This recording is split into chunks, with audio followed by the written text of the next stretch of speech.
speak in front of the biases family members. सबसे पहले मैं धन्यवाद कहूँगा। मेरा नाम डॉक्टर समीर हुआ, ठीक है। मैं प्रोफेसर हूँ यहाँ एमजीएम मेडिकल कॉलेज में, जमशेदपुर झारखंड से, और मैं also consultant physician and diabetologist हूँ। एज अ प्रैक्टिशनर मैं यहाँ प्रैक्टिस करता हूँ बारिडी एरिया में, ठीक है। सो मैं एक एलोपैथी डॉक्टर भी हूँ, ठीक है। So being an allopathic doctor it's too difficult to trust on herbal medicine. ये काफ़ी दिक्कतें होती है, लेकिन मैं यही चीज़ कहना चाहता हूँ कि मुझे कैसे ये ट्रस्ट आया इस मिराकल बेरी में। तो मैं ये कहूँगा, मेरे सामने एक दीदी रहती है जिनका नाम है संगीता झा, जो पेशे से एक लॉयर है। तो सबसे पहले वाइफ ही बताई, एक बार काम करते प्रेशर कुकर में क्या हुआ कि खाना पका रही थी, अचानक उसका हैंडल छूट गया। फिर हैंडल छूट गया तो उनके जो चावल है, राइस है, वो आधे माने पके हुए थे, वो आकर के फेस में चिपक गए। और फिर उन्होंने फिर धोया, देखे चावल धोने के बाद भी वो जो है ना दाग रह गया। फिर फॉर्चुनेटली क्या हुआ, सतनाम मैम आई हुई थी उस दिन, तो उन्होंने कहा कि ये सीबकथॉर्न का ऑयल है, उसको यूज करने के लिए। तो 2 दिन बाद वाइफ फिर गई थी, तो देख करके शॉक रह गई। तो मेरी वाइफ ने पूछा दीदी से कि दीदी ये कैसे हो गया कि आपका तो 2 दिन पहले देखे थे ऐसा था। तो इट्स मिराकल इफेक्ट हुआ, क्योंकि उनके जो भी दाग थे, सारे फेस के सारे दाग लगभग हट चुके थे, उसके स्किन पहले जैसे नॉर्मल हो गए थे। तो मुझे टुम्पा ने ये बात बताया, मेरी वाइफ जो है वो बात बताया।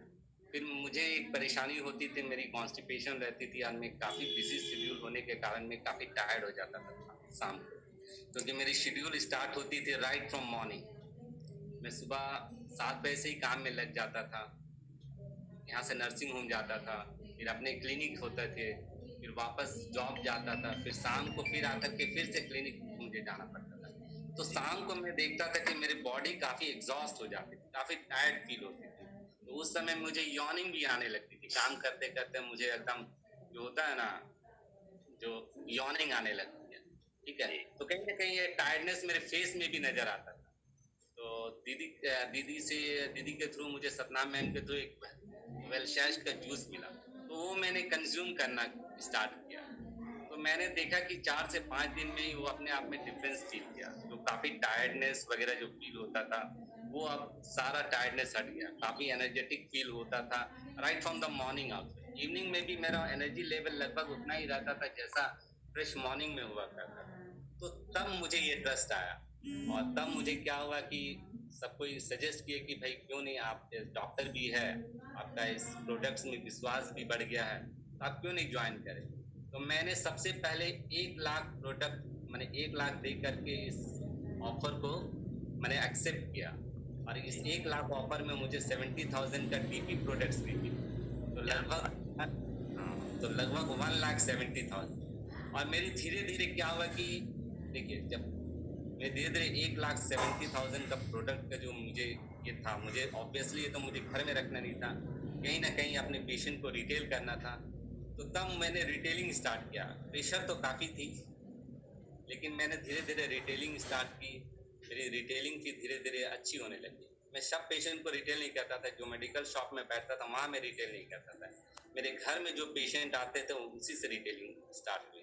तो मेरी एवरेज लगभग मंथ की रिटेलिंग लगभग 50,000 की रिटेलिंग आराम से हो जाती थी। तो फिर मैंने एक डायरी भी मेंटेन स्टार्ट किया। उन सभी जो रिटेलिंग करता था उनका नाम, एड्रेस, फ़ोन नंबर लिख के रखता था। फिर उन लोगों को प्रोडक्ट पसंद आता था, उन लोगों को बेनिफिट्स मिलते थे हेल्थ के। तो फिर क्या होता था, वो लोग अपने से सामने से आकर के, जिनके प्रोडक्ट्स 15 to 20 डेज में ख़त्म हो जाते थे, वो आकर के फिर से ले जाते थे।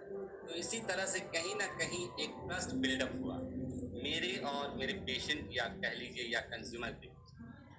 तो ये ट्रस्ट बिल्डअप हुआ। लेकिन एक चीज़ मैं कहना चाहूँगा, मेरे ऊपर काफ़ी प्रेशर था, क्योंकि एलोपैथी डॉक्टर होने के अलावा होने के साथ मुझे एक जो है हर्बल मेडिसिन जो है वो पेशेंट को प्रिस्क्राइब करना या देखना, वो काफ़ी मैंने मेरे साथ प्रेशर था। लेकिन एक कहावत है, जानते हैं, आप प्रेशर में काम करके ही आप अपने आप को प्रूव कर सकते हैं। आप कोई डिफिकल्टी सिचुएशन से निकल करके ही आप अपने आप को प्रूव कर सकते हैं। जैसे आप देखिएगा सोना को भी तप करके निकलने के बाद ही उसकी निखार आती है।